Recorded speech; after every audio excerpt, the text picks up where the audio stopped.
شوفوا السرقة عيني عينك وطاحوا في مول الفول وفضحهم ليك. إذا تحطها ميزان قدا تجيب هذه تجيب 10 كيلو. تجيب 10 كيلو. هو صلي على محمد. هو كيشري قدا عطاوك جمله قدا عطاوك جمله. اعطيني 67. 67 فيها 10 كيلو قدا طلع له الكيلو. خليه قدا طلع له الكيلو.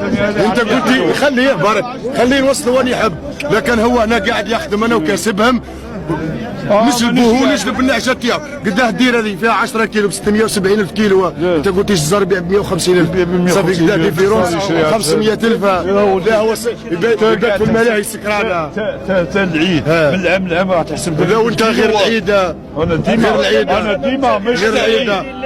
مش تاع غير العيد مش تاع عيد. حرام محرم هذه تبيعها ب 9 ملايين. وانا نبيعها ب 9 ملايين. يا كنتم التجار انتم منين جبتوا له الصوت؟ تجار هلا شكون؟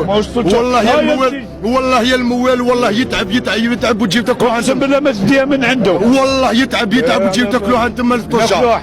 يا والله يا الموال تعب اللي يتعب ولا يتعب التاجر. صدقني قدر بين 2 ملايين 3 ملايين في الراس. وراني موال مش نهضر هكذا. شارينه ب 25% في اكتوبر. باعوه ب 65 ماكل مليون وضرب 3 ملايين. زيدنا 500 ضرب 25%. علاه ما تقروش موال. راني موال الحمد لله. هاي كارت موال يا محمد. موال هذا موال يا محمد والله كان موال وتاجر بالوثائق. هاي كارت موال يا محمد. 25% شاريه ب 25%. باكل مليون 35 بعنا ب 850 بعنا ب 63. علاه نبيعوك بربع.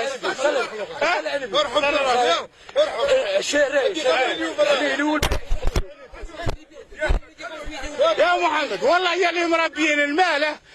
هذه الايامات كي نهضروا معاه يقعد يقول لك انتيا بيضرب 2 ملايين 3 ملايين في الراس. انت دي 5 مليون في الراس. لا هنا يا ولاد نايل يا محمد راني نايل. لا دي 5 مليون في الراس. مليون قسما عظمه قال خرطار ب 15%. يا محمد راكم موالة ولا لا؟